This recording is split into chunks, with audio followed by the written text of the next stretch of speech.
సాయిరాం. సమస్త సాయి భక్తులందరికీ నమస్కారం అండి. అందరూ ఎలా ఉన్నారు? అందరూ కూడా బాబా గారి దయ వలన ఎప్పుడు ఆనందంగా ఆరోగ్యంగా ఉండాలని, మీరు కోరిన కోరికలన్నిటినీ కూడా బాబా గారు తీర్చేయాలని మీ తరపున నేను కూడా బాబా గారిని మనస్ఫూర్తిగా కోరుకుంటూ, ముందుగా బాబా గారి పాద పద్మాలకైతే ఒక్కసారి నమస్కరించుకుని వీడియోలకైతే వెళ్ళిపోదాం. ఇక ఈరోజు బాబా గారు సాయి మాటగా నా నోట ఏం పలికించబోతున్నారు అంటే, బిడ్డ జాగ్రత్త. ఎందుకంటే ఏప్రిల్ 5వ తారీఖు ఆదివారం హఠాత్తుగా మధ్యాహ్నం 3 గంటల తర్వాత గుండె జల్లు అనిపించే ఒక సంఘటన, ఒక వార్త వింటావు. అసలు ఏం చేయాలో దిక్కుతోచని స్థితిలో పడిపోతావు. కాళ్ళు చేతులు కూడా ఆడని స్థితిలోకి వచ్చేస్తావు. దిక్కుతోచని అయోమయంలోకి వెళ్ళిపోతావు. ఊపిరి తీసుకోవటం కూడా కష్టంగా అయిపోతుంది. అలాంటి ఒక సందర్భం, ఒక స్థితి, ఒక సంఘటన నీ ముందు రాబోతున్నాయి, నీకు ఎదురవబోతున్నాయి. ఇంకొక విషయం కూడా, నిన్ను చీకొట్టిన వాళ్లే నీ దగ్గరికి వచ్చి మోకాళ్ళ మీద కూర్చొని నీ కాళ్ళు పట్టుకుని బతిమాలుకుంటారు. వారు ఎవరు? ఎందుకు వస్తున్నారు? ఏ ఉద్దేశంతో వస్తున్నారు? ఏం చెయ్యాలని వస్తున్నారు? మంచి చెయ్యాలనా, చెడు చెయ్యాలనా? నిజంగా వాళ్ళలో మార్పు వచ్చిందా, లేకపోతే నీ నుండి ఏదైనా ఆశిస్తున్నారా? మళ్ళీ నీతో నవ్వుతూ నటిస్తూ నట్టేట్లో ముంచేయాలని వస్తున్నారా? లేదా నిజంగా పశ్చాత్తాపం కలిగి నీకు ఏదో ఒక సహాయం చెయ్యాలనో, నీ మంచితనం గుర్తించో వచ్చారా? లేకపోతే నీ గౌరవం పెరిగిందనో, నీ డబ్బు పెరిగిందనో నీ దగ్గరికి వచ్చారా? ఏమో మరి. ఒక్క 2 నిమిషాలు ఆగితే ప్రతి ఒక్క విషయము కూడా అర్థమవుతుంది బిడ్డ. జాగ్రత్త అంటూ బాబా గారు ఈరోజు ఒక నిగూఢ అర్థం దాగి ఉన్న ఒక హెచ్చరికతో కూడిన సందేశంతో వచ్చారండి. బాబా గారి మాటలు వెనుకున్న అర్థం పరమార్థం తెలియాలంటే ఖచ్చితంగా మన ఛానల్ని సబ్స్క్రైబ్ చేసుకోవాల్సిందే. మన వీడియోకి ఒక చిన్న లైక్ ఇచ్చేసండి. మన ఛానల్ని ఫస్ట్ టైం చూస్తున్నట్లయితే ఛానల్ని సబ్స్క్రైబ్ చేసుకుని మీ సపోర్ట్ నాకు అందివ్వండి. అదే చేత హైప్ కూడా చేస్తారని ఆశిస్తూ భావిస్తూ ఉన్నాను. ఓం సాయిరామ్ అంటూ కామెంట్ టైప్ చేసి పెట్టి వీడియో చూడటం మొదలు పెట్టండి. బాబా గారి ఆశీస్సులు ఇంకా త్వరగా మీకు దొరుకుతాయి. దిక్కుతోచని స్థితిలో ఉంటే దారి చూపిస్తారు. ఇక నేను చాలా మంది అడిగారండి, అక్క మంచి గురువు గారు ఉంటే చెప్పండి అక్క. ఎందుకంటే నా ప్రాబ్లం ఎవరికీ చెప్పుకోలేనటువంటి ప్రాబ్లం. ఇప్పటికే ఎంతో మంది గురువుల దగ్గరికి వెళ్ళాను, ఎన్నో చోట్ల టైం వేస్ట్ అయింది, డబ్బు వేస్ట్ అయింది. మీకు తెలిసిన గురువు గారు ఉంటే చెప్పండి ఏంటో చాలా మంది అడిగారండి. చాలా చాలా బెస్ట్ గురూజీ అని చెప్తానండి. ఎందుకంటే ఈయన తీసుకున్న ఏ కేసు కూడా ఫెయిల్యూర్ అన్నది లేదు. ప్రతి ఒక్కటి సక్సెస్ అయింది. ఎంతో మంది కష్టాల నుంచి బయటపడ్డారు. అంతెందుకు, నాకు తెలిసిన నా రిలేటివ్స్ కానీ, నా ఫ్రెండ్స్ కానీ చాలా మంది ఈ గురువు గారి వల్ల ప్రాబ్లమ్స్ నుంచి బయటపడి సంతోషంగా హ్యాపీగా లైఫ్ లీడ్ చేస్తున్న వాళ్ళు ఉన్నారు. శ్రీ సాయిబాబా ఆశీస్సులతో జ్యోతిష్యం చెప్తారండి గురూజీ సుబ్రహ్మణ్య రాజు గారు, నెంబర్ 1 వశీకరణ స్పెషలిస్ట్. మీ ప్రాబ్లం ఏంటని వివరంగా ఫోన్లో వివరిస్తే చాలు, దానికి తగ్గ పూజలు చేసి అతి తక్కువ సమయంలో మిమ్మల్ని ఆ కష్టం నుంచి, ఆ బాధ నుంచి బయటపడవేస్తారు. ది బెస్ట్ ఆప్షన్ అని చెప్తాను. ఎందుకంటే మనం నేరుగా వెళ్ళాలి ఎక్కడికైనా వెళ్తే. ఇక్కడ అలాంటి అవసరం లేదు. ఫోన్ ద్వారా చాలు.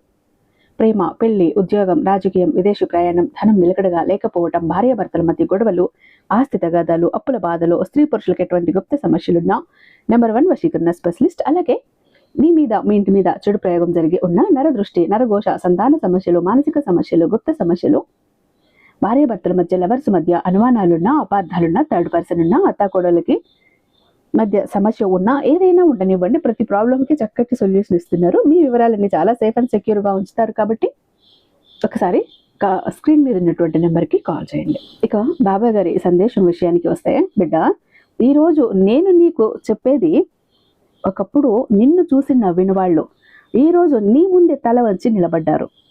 మరి అది వారి మార్పా, మరి నీ ఎదుగుదలకు కారణమా అనేది నువ్వు అసలు కలలో కూడా ఊహించలేవు. నిన్ను చీకొట్టిన వాళ్లే నీ దగ్గరికి వచ్చి నీ కాళ్ళు పట్టుకుంటారు, కన్నీళ్లతో బతిమాలుకుంటారు. వాళ్ళు ఎవరో తెలిస్తే నువ్వు ఖచ్చితంగా ఆశ్చర్యపోతావు. మరి రేపటి రోజు మధ్యాహ్నం 3 గంటల తర్వాత నుంచి కూడా నీకు జరిగే అసలు ఈ సిచ్యువేషన్ ఏంటి, ఆ సంఘటన ఏంటి, నువ్వు అసలు ఊహించలేవు కూడా. అసలు ఏంటి ఆ సందర్భం ఏంటి బాబా అని నువ్వు అడిగితే, ఈరోజు నీ ముందు తల వంచి నిలబడే వాళ్ళు ఎవరు అని నీకు అనుమానం మొదలైతే, మరి వాళ్ళల్లో మార్పుకి కారణం ఏంటి? మరి నిన్ను అవమానించిన వాళ్ళు ఎవరు? నీ కాళ్ళ దగ్గరికి రావడానికి కారణం ఏంటి? అయితే ఇక్కడ నువ్వు గెలిచావని కాదు, వాళ్ళు ఓడిపోయారు అని కూడా కాదు, నువ్వు గెలిచావని కూడా కాదు, కానీ కాలం నీ పక్షాన నిలిచింది. ఇక్కడ గుర్తుపెట్టుకో బిడ్డ, నీ సాయి ఎప్పుడు నీ పక్కన నిలబడ్డాడు. అందుకు నీ విలువ తగ్గించిన వాళ్ళు నీ స్థాయి పెరిగే కొద్దీ తర్వాత గుర్తించబడతారు. అందుకే నిన్ను వదిలి వెళ్ళిన వాళ్ళ కోసం, నిన్ను నమ్మిన వాళ్ళ కోసం బతుకు నువ్వు అంతేగాని నిన్ను వదిలిన వాళ్ళ కోసం కాదు. నీ జీవితంలో ఎవరు వస్తారు అనేది ముఖ్యమా?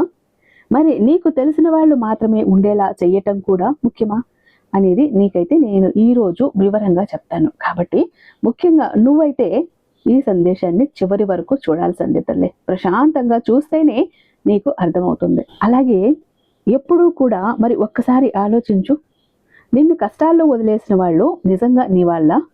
నీ వద్ద ఏమీ లేనప్పుడు కూడా నిన్ను చూసిన వాళ్ళు నీ విలువను గుర్తిస్తారా? ఎందుకంటే ఇది ఎప్పుడూ కూడా నేను ఊహించిన విధంగానే ఉంటుంది. నీ జీవితంలో నువ్వు ఎక్కడ నిలబడ్డావో, ఎవరు నిన్ను నిజంగా ప్రేమిస్తున్నారో, ఎవరు నీ అవసరానికి వచ్చారో స్పష్టంగా తెలుస్తుంది. ఏం మారింది ఇప్పుడు అంతకే? వాళ్ళలో మార్పు వచ్చిందా? వాళ్ళు మారారా? మరి నువ్వు మారావా? మరి నీ ముందు నిలబడి నీ కాళ్ళ దగ్గరికి వాళ్ళు ఎందుకు వస్తున్నారు? ఎందుకంటే నీ జీవితంలో కొన్ని కఠినమైనటువంటి సందర్భాలు జరిగి ఉంటాయి.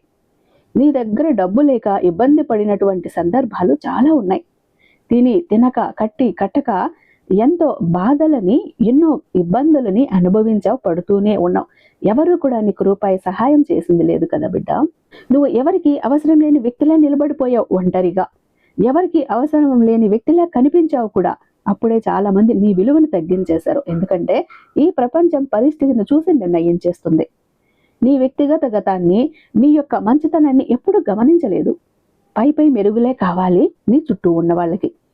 కాబట్టి అక్కడే వాళ్ళు నిన్ను చీకొట్టినటువంటి సందర్భాలు చాలా ఉన్నాయి. మరి అవమానాలు వెనుకున్నటువంటి నిజం ఏంటి అంటే, నిన్ను అవమానించిన వాళ్ళే నిజంగా నిన్ను ద్వేషించలేదు. కానీ వాళ్ళు ద్వేషించింది నీ బలహీన పరిస్థితి, నీ యొక్క చేతగాని తనాన్ని. నీ దగ్గర డబ్బు లేదని నిన్ను అవహేళన చేసి నీ పరిస్థితిని నిన్ను చూసి పూర్తిగా దెబ్బ కొట్టేశారు. వాళ్ళు చూసింది నీలో తాత్కాలికంగా కలిగే ఓటమి మాత్రమే.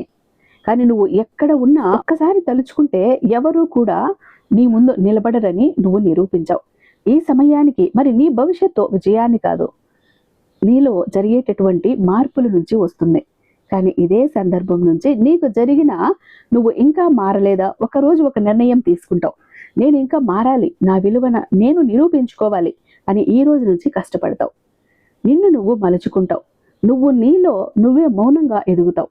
ఎవరు నిన్ను గమనించినా, ఎవరు నిన్ను గమనించకపోయినా నిన్ను నువ్వే నిర్ణయించుకుంటావు. వాళ్ళు తిరిగి రావటానికి మరి నీ జీవితంలోని ఒక కీలకమైనటువంటి మలుపు. వాళ్ళు ఎందుకు తిరిగి వస్తున్నారు? వారు నీ కాళ్ళ దగ్గరికి ఎందుకు వస్తున్నారు? అసలు ఏం ఆశించి ఏం చెప్పాలనుకుంటున్నారు? ఎందుకంటే ఇప్పుడు పూర్తిగా చెప్తాను, జాగ్రత్తగా విను. ఇప్పుడు ఎవరైతే నిన్ను చీకొట్టి నిన్ను అవమానించారో వాళ్ళే తిరిగి నీ జీవితంలోకి రాబోతున్నారు. ఎందుకని? నీ స్థాయి పెరిగిందనా? నీ విలువ దగ్గర నీకు ఇంకా విలువ పెరిగిందనా? నీ మాటకు బలం వచ్చిందనా? ఇది వాస్తవం తల్లి, ఇది నిజం. ఎందుకంటే నీ స్థాయి పెరిగింది, నీ విలువ పెరిగింది, ఎంతో కాస్త నీలో డబ్బు కూడా పెరిగింది, 10 మందిలో గుర్తింపు కూడా వచ్చింది. ఎక్కడికి వెళ్ళినా ఎక్కడైనా ఒక మంచి స్థితిలో మంచి స్థాయిలో నిలబడేటటువంటి స్థానం అయితే వచ్చింది. అంటే ఆ తెలివితేటలు వచ్చాయి. ఎక్కడ ఏది ఎదుర్కోవాలో ఆ సామర్థ్యము పెరిగింది. డబ్బు అంటే ఓ అన్ని కోట్లు కోట్లు కాకపోయినా ఓ మాదిరిగా బాగానే ఉన్నావు. అయితే ఇంతకు ముందు నీ దగ్గర లేదా అంటే ఉన్నా కూడా వాళ్ళు గుర్తించలేదు. ఇప్పుడు మరి ఎందుకు వాళ్ళు గుర్తించారు? ఇప్పుడు వాళ్ళు కూడా నీ కాళ్ళ దగ్గరికి రావటమే ప్రేమ వలన కాదు, ఒక అవసరం వల్ల. కాబట్టి అవసరం మనిషిని ఎంత దూరానికైనా తీసుకొస్తుంది. అలాగే వాళ్ళు వస్తున్నారు. ఇటీవల సమయంలో నీ జీవితంలో కూడా తిరిగి వచ్చిన వారిని నమ్మి మళ్ళీ అదే బాధలో పడిపోవటం, అదే నువ్వు చేసేటటువంటి పెద్ద తప్పు. ఎందుకంటే ఎవరైతే నిన్ను ఒక్కసారి అవమానించారో, ఎవరైతే నీ విలువను గుర్తించలేదో ఆ వ్యక్తి తిరిగి వచ్చి మళ్ళీ తిరిగి మారిపోయానని నీ దగ్గరికి వస్తే నీ హృదయానికి నువ్వే శిక్ష వేసుకోవటం లాంటిది. నీ హృదయం వెన్నలా కరిగిపోతుంది. మరి ఎవరో 2 మాటలు మధురంగా మాట్లాడితే వాళ్ళను మళ్ళీ కూడా నీ జీవితంలోకి నిర్మోహమాటంగా ఆహ్వానించేస్తావు. అది నీ బలహీనత, దాన్నే వాళ్ళు వాడుకుంటారు. ఒకటి గుర్తుంచుకో బిడ్డ, మారేది మాటలు మాత్రమే, మారనివి మనుషులు, అసలు స్వభావం. మరి నిన్ను ఒక్కసారిగా తక్కువ చేసుకుని చూసినటువంటి వ్యక్తి రెండోసారి మళ్ళీ అదే చేస్తాడు కదా. కానీ ఈసారి నువ్వు అవకాశాన్ని ఇస్తే నువ్వు అమాయకుడు అని అనుకోవాల్సిందే.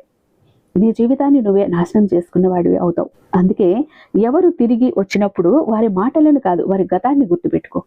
మరి నీ మనసు మంచిదే, కానీ ప్రతి ఒక్కరి మంచితనం నీ మంచితనానికి అర్హతగా ఉండదు. సో మరి ఎప్పటికప్పుడు ఇలాంటి సందర్భాలు జరిగినప్పుడు అంటే చాలా జాగ్రత్తగా ప్రశాంతంగా ఉండాలి.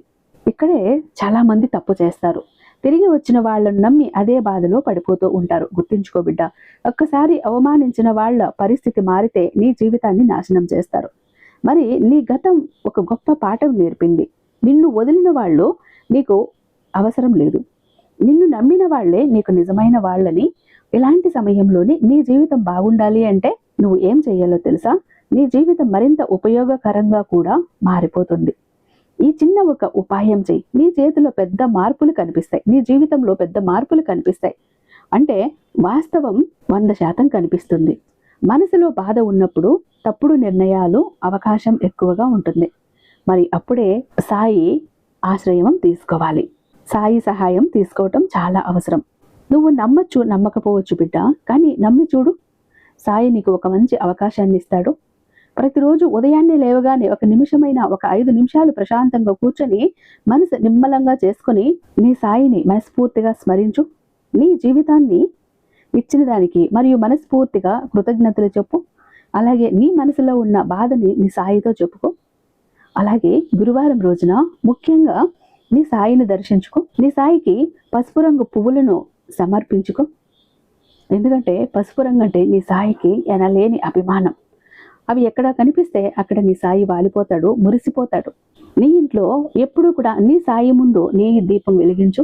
నువ్వు అలా చేస్తే నీ ఇంట్లో ఉన్న ప్రతికూల శక్తులు, నెగిటివ్ ఎనర్జీ పూర్తిగా తగ్గిపోతాయి. జనాల ఏడుపులు నీ మీద పడవు. మరి నిన్ను ఎవరైతే బాధ పెట్టిన వాళ్లను శపించకుండా నాకు మంచి జరగాలని కోరుకో.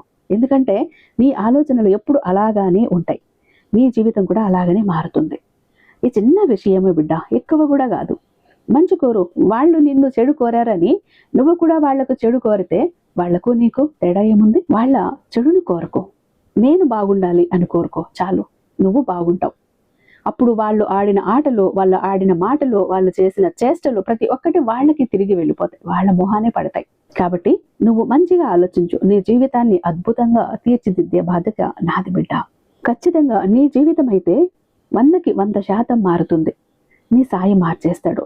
ఈ చిన్న మార్పే, కానీ నువ్వు ఎదిగిన తర్వాత వచ్చిన వాళ్ళు కాదు, నువ్వు పడిపోయినప్పుడు నిలిచిన వాళ్లే నీ వాళ్ళని గుర్తుపెట్టుకో. ఒక విషయం గుర్తుపెట్టుకో, చీకొట్టిన వాళ్ళు తిరిగి రావటం నీ ఓటమి కాదు, నీ విజయం మాత్రమే. నిన్ను అవమానించిన వాళ్ళు ఈరోజు నీ కాళ్ళ దగ్గరికి వస్తున్నారు అంటే నువ్వు గెలిచినట్టే అర్థం కదా. కాబట్టి ఎప్పటికప్పుడు, మరీ ముఖ్యంగా ఒకప్పుడు నిన్ను చూసిన వాళ్ళు, మరి నీతో ఇబ్బంది పెట్టిన వాళ్ళు, నిన్ను కష్టాల్లోకి వదిలేసిన వాళ్ళు నిజంగా నీ వాళ్ళ? మరి నువ్వు ఎప్పుడైనా ఆలోచించావా? నీ వద్ద ఏమీ లేనప్పుడు ఎందుకు గుర్తించలేకపోయారు? నువ్వు గమనించావా కదా? కాబట్టి మరి నీ హృదయం గెలవాలా లేక నీ గౌరవం గెలవాలా అనేది నువ్వైతే ప్రశాంతంగా ఆలోచించుకొని ఏ అడుగైనా ముందుకు వెయ్యి. ఎందుకనంటే ప్రతి ఒక్కటి కూడా నీ సాయి నీ వెంటే ఉన్నాడు, నీ తోడుగానే ఉన్నాడు. నువ్వేదైనా తప్పటడుగు వెయ్యబోతుంటే దారి మళ్ళిస్తాను, తప్పుడు ఆలోచన చేస్తుంటే నీ మనసు మళ్ళిస్తాను. నీ దారే తప్పుడు దారి అయితే నీ దారినే మళ్ళిస్తాను. నీకెవరైనా అపాయం చెయ్యబోతుంటే, వెనుక కుట్రలు కుతంత్రాలు చెయ్యబోతుంటే ముందుగానే ఇలాంటి సందేశాల ద్వారా హెచ్చరిస్తాను. కొంతమంది మేము మారిపోయాము అంటూ నవ్వుతూ నటిస్తూ మళ్ళీ వచ్చి నిన్ను నట్టేట్లో ముంచాలని ప్రయత్నించినప్పుడు కూడా ఇలాంటి సందేశాలతో నేనే హెచ్చరిస్తాను. జాగ్రత్త, వస్తారు, నవ్వుతారు, నటిస్తారు, నట్టేట్లో ముంచేసిపోతారు, జాగ్రత్త బిడ్డ అంటూ చెబుతూనే ఉంటాను. అయితే ఇప్పుడు ఒక్కసారి ఆలోచించు. ఒకప్పుడు నిన్ను అవహేళన చేసిన వాళ్ళు, నిన్ను చీకుట్టిన వాళ్ళు, నిన్ను చిన్న చూపు చూసిన వాళ్ళు, నువ్వు ఎందుకు చేతగాని వ్యక్తిగా నిన్ను చిత్రీకరించిన వాళ్ళు ఎవరున్నారు? ఒక్కసారి ఆలోచించు. అటువంటి వాళ్ళు మళ్ళీ నీ జీవితంలోకి వస్తే నువ్వు జాగ్రత్తగా ఉండు. వాళ్ళను కొట్టక్కర్లేదు, తిట్టక్కర్లేదు.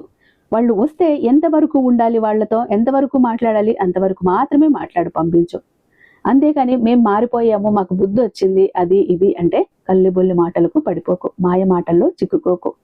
మళ్ళీ జీవితం మాయలో పడిపోతుంది. జాగ్రత్త. నువ్వు అలా పడకూడదనే, నీది శుతి మెత్తని మనసనే, వెన్నలాంటి మనసనే నువ్వు కరిగిపోతావని, మళ్ళీ వాళ్ళ మాయలో పడతావని నేను హెచ్చరించాలని వచ్చాను బిడ్డ. జాగ్రత్త. అది కూడా నీకు ఈ ఆదివారం ఏదైతే ఉందో ఆదివారం తర్వాత ఎప్పుడైనా కూడా ఇలాంటి సంఘటన జరగవచ్చు. 4 గంటలకి ఆట ప్రారంభమవుతుంది. ఇక ఆ తర్వాత ఎప్పుడు వచ్చి నిన్ను బతిమాలుకుంటారో, కన్నీళ్లు పెట్టుకుంటారో, ఆ నవ్వు మాటన, ఆ కన్నీళ్ల మాటన మోసాన్ని దాచుకుని వస్తారో నువ్వే గమనించి జాగ్రత్తగా ఉండు అంటూ బాబా గారు ఈరోజు ఒక అత్యద్భుతమైన సందేశంతో మన ముందుకు వచ్చారండి. ఐ హోప్ ఈ వీడియో మీకు నచ్చే ఉందని భావిస్తున్నాను. రేపు బాబా గారి మరొక అద్భుతమైన సందేశంతో మీ ముందుంటాను. అంతటిదాకా సర్వేజన సుఖినో భవంతు. ఓం సాయిరామ్.